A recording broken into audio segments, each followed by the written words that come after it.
कराची समेत मुल्क भर के जो लोग हैं वो तैयार हो जाएं, क्योंकि मौसम जो है वो एक बार फिर बदलने वाला है, ख़तरनाक रुख इख्तियार करने जा रहा है। क्योंकि ये कायम महकमा मौसमियात ने 25 यानी आज से 29 मार्च के दरमियान अगर कराची की बात की जाए पहले, तो शहर में तूफ़ानी बारिशों का इम्कान है।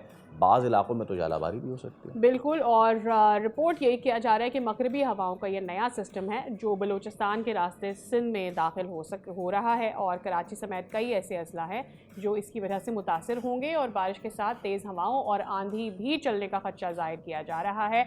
और कमज़ोर इमारतों से आपने दूर रहना है, साइन बोर्ड से आपने दूर रहना है, अपना ख्याल रखना है। इस बारिश को अपने घर में रहकर एंजॉय करें, घरों से बाहर, क्योंकि तेज़ हवा या घर तूफान में के रह के साथ एंजॉय करें। घर में रहकर एंजॉय करें। या तो ये बिजली वालों को भी बोल दीजिएगा। वो सॉरी, मुझे इसको रीट्रैक करना होगा अपने इस जुमले को। अगर आप कर सकते हैं तो भाई एंजॉय कर लें। Well, make sure that you are safe, यही कहा जा सकता है, क्योंकि ये बारिशें जो हैं तूफ़ानी बारिशें कहलाई जा रही हैं, जालाबारी भी हो रही है, तो फिर आपको नुकसान अच्छा देखें, अब लोग उठाना ये पड़ समझते सकता है। हैं कि देखें बारिश होगी तो धूल बैठ जाएगी, उससे कितना मौसम अच्छा हो जाएगा। कीचड़ भी तो हो जाएगी। एक बात मैं बता दूं आपको, वो ये कि पिछले साल आप सबको याद होगा कि स्मॉग का बड़ा चर्चा था। कभी कराची कभी लाहौर, दोनों शहरों में, बीच में दिल्ली भी आ जाता था। रेस लगी होती थी कि भाई कौन सबसे ज़्यादा स्मॉग्ड सिटी है।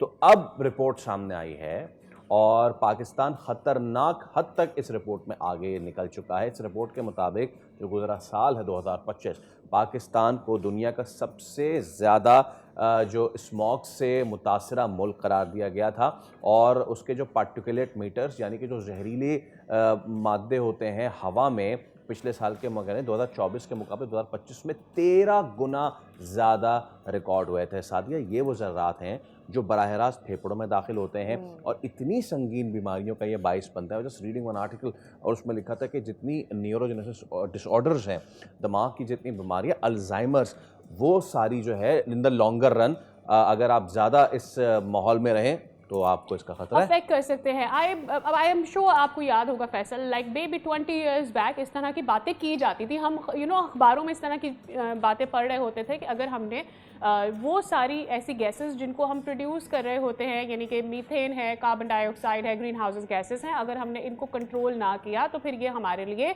नुकसानदेह साबित हो सकती है। और उस वक्त हम शायद सोचते थे कि पता नहीं 50 साल में ये ऐसा होगा या 60 साल में ये सूरत हाल पैदा होने जा रही है, लेकिन नो, अब वो हो चुका है। एंड येट वो सारे लोग जो उस वक्त हमें शायद बहुत सारी हमारी आवाम को बेवकूफ़ लगते थे, जो माहौलियात को बेहतर करने की बातें करते थे, घरों से बाहर निकलते थे, एहतजाज करते थे, आज उस माहौल में हम जिंदा हैं। हमारे बच्चे उसमें सांस ले रहे हैं, हम उसमें सांस ले रहे हैं, हमारे बुजुर्ग उसमें सांस ले रहे हैं, और मुसलसल उन बीमारियों का शिकार हो रहे हैं जिसके लिए हमें इससे पहले वार्न किया गया था। इस सब पे हम बात कर लेते हैं। माहिर माहौलियात डॉक्टर ज़ैनब नईम हमारे साथ मौजूद हैं। अस्सलाम वालेकुम डॉक्टर ज़ैनब, बहुत शुक्रिया आपके वक्त के लिए। बहुत ही ग्रेव सिचुएशन है। मैं चाहूँगा योर इनिशियल रिएक्शन जब आप तक भी ये रिपोर्ट पहुँची, और जब हमने देखा कि पाकिस्तान पूरी दुनिया में सबसे ज़्यादा फॉग से मुतासरा मुल्क है, ऑल्दो कि इंडिया को सबसे ज़्यादा आलूदा जो है वो शहर उनका एक डिक्लेयर किया गया है, बट हमारा फॉग से सबसे ज़्यादा मुतासरा रहा है। What was your initial reaction to it? How grave this situation is?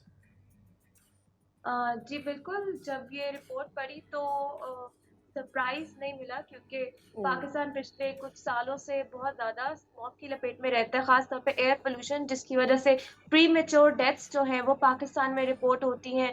सांस के मरीज़ों में मुसलसल इजाफा होता है, और जो विजिबिलिटी है वो हर साल हम देखते हैं कि हल्की सी सर्दी शुरू होती है तो विजिबिलिटी रिड्यूस हो जाती है, मोटरवेज़ बंद हो जाते हैं। तो ये फिनोमेना बहुत सालों से चल रहा है। हाँ, पिछले साल जो है ऑल्दो हमारे पंजाब साइड पे कुछ इम्प्रूवमेंट स्टार्ट हुई, लेकिन फिर भी ये मसला इतना ज़्यादा बिगड़ गया पिछले चंद सालों में कि वो इम्प्रूवमेंट एकदम से हमें नज़र भी नहीं आ सकती। तो बिल्कुल एयर पोल्यूशन जो है वो बहुत ज़्यादा मुतासिर कर रही है हमारे मुल्क को, और ये स्मॉग का तो अब आप 5वां सीज़न भी कहते हैं, ये इतना ज़्यादा अफेक्ट करता है। लेकिन इसमें एक तो नेचुरल फिनोमेना रहा है जिसकी वजह से ये पंजाब का खित्ता, ख़ास तौर पे पाकिस्तान में जहाँ पे स्मॉग आती है, वो टेम्परेचर टेम्परेचर इन्वर्जन की वजह से। ये मैदानी इलाका है, इसको हम एयर शेड कहते हैं। यहाँ पे जब हल्की सी हवा ठंडी होती है तो गर्म हवा की लेयर ट्रैप हो जाती है और उसमें पोल्यूटेंट्स, जो आप पार्टिकुलेट मैटर की बात कर रहे थे, PM 2.5 जो छोटे ज़र्रात हैं वो ट्रैप हो जाते हैं, डस्ट पार्टिकल ट्रैप हो जाते हैं, तो उससे भी विजिबिलिटी इफेक्ट होती है।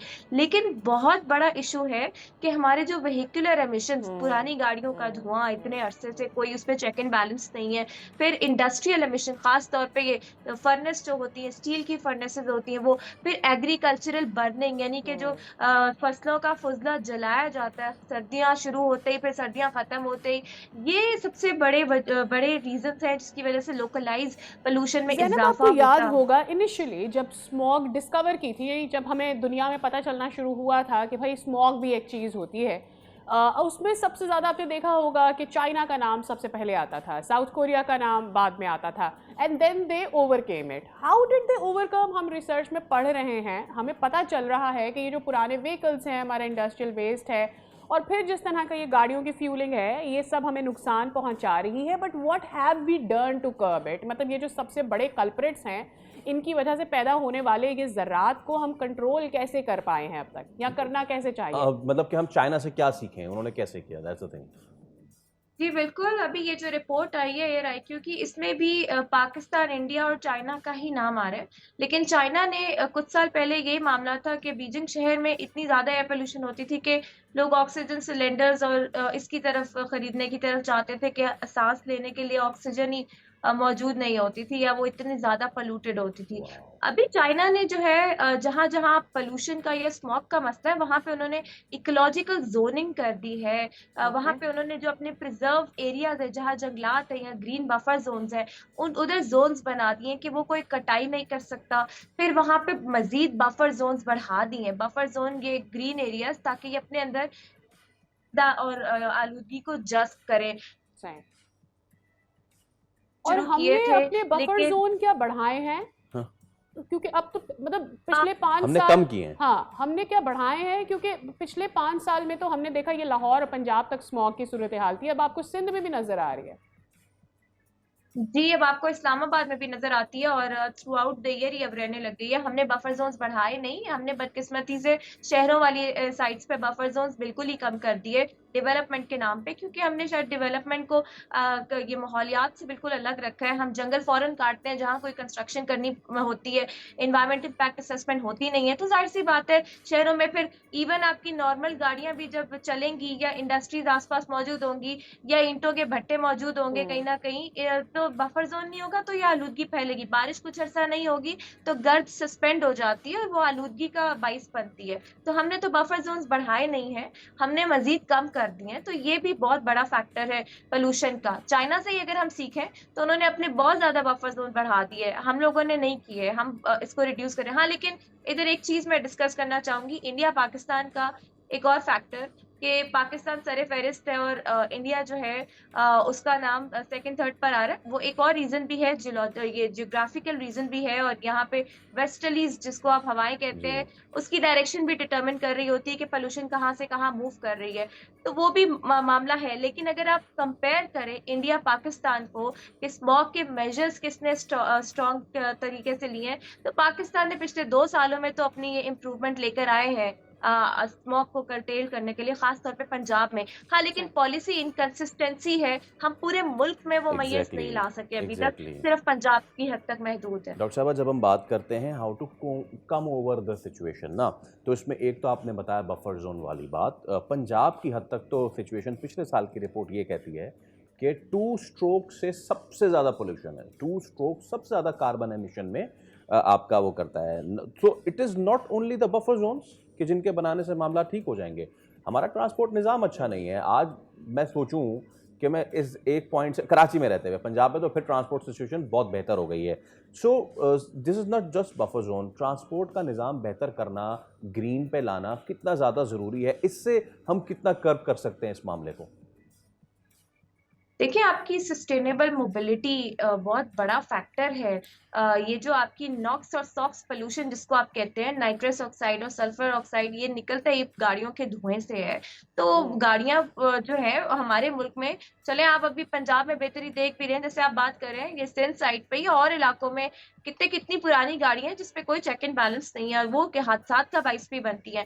तो सस्टेनेबल मोबिलिटी में आपके सिर्फ मेट्रो बसेस नहीं आती, आपकी इलेक्ट्रिक गाड़ियां, इलेक्ट्रिक टू व्हीलर्स ये भी आते हैं, और वो सब्सिडाइज रेट्स पे गवर्नमेंट्स को प्रोवाइड करनी पड़ती ताकि आवाम का रुझान बढ़े। फिर साइकिलिंग लेन्स होती हैं, फिर आपके जो है वो BRT सिस्टम होता है, तो फिर ट्रैम्स होती हैं। आप देखें यूरोप के मुख्तलिफ शहरों में देखें किस तरह से उन्होंने प्राइवेट गाड़ियों की पार्किंग महंगी की हुई है, इवन एशिया के कितने ममालिक में, चाइना में, जापान में, ताकि लोग ज्यादा से ज्यादा पब्लिक ट्रांसपोर्ट की तरफ आए। तो ये पूरी पॉलिसी आपकी बनती है जिसपे आप लोगों का कंज्यूमर अवेयरनेस करते हैं कि वो किस तरह से आते हैं। तो ये अचानक नहीं होता, लेकिन हम लोगों ने इस पे अभी तक बातचीत ही हार्डली शुरू की है। हम लोगों ने इस पे अभी तक कोई इन्फोर्समेंट प्लान या मैकेनिज्म हम लेकर ही नहीं आए अनफॉर्चुनेटली। इसीलिए पंजाब में इलेक्ट्रो बसेस दिख जाएंगी आपको, पर वो इलेक्ट्रो बसेस कहीं आपको ना सिंध में दिखेंगी, ना आपको KP में दिखेंगी, और फेडरल में भी हार्डली दिखेंगी। तो बिल्कुल ये बहुत बड़ा फैक्टर है एयर पोल्यूशन अगर का किसी हमारे रूट्स मुल्क पर वो में। चल भी रही हैं तो वो कराची की आवाम हो गई या सिंध की आवाम हो गई, उसके लिए वो इनफ नंबर ऑफ व्हीकल्स मौजूद नहीं है कि वो कम्प्लीटली रिलाई कर सके कि अपनी वक्त पर अपनी मंजिल पे वो पहुंच जाएंगे जब भी वो घर से निकलेंगे, ताकि उनका टाइम भी सेव हो और वो कोशिश हो कि अपनी जो टू व्हीलर्स हैं या गाड़ियाँ प्राइवेट कार्स हैं उनका इस्तेमाल ना हो। डॉक्टर साहिबा बहुत शुक्रिया आपके वक्त के लिए। सब्सक्राइब करें और बेल दबाएं ताकि कोई खबर रह न जाए।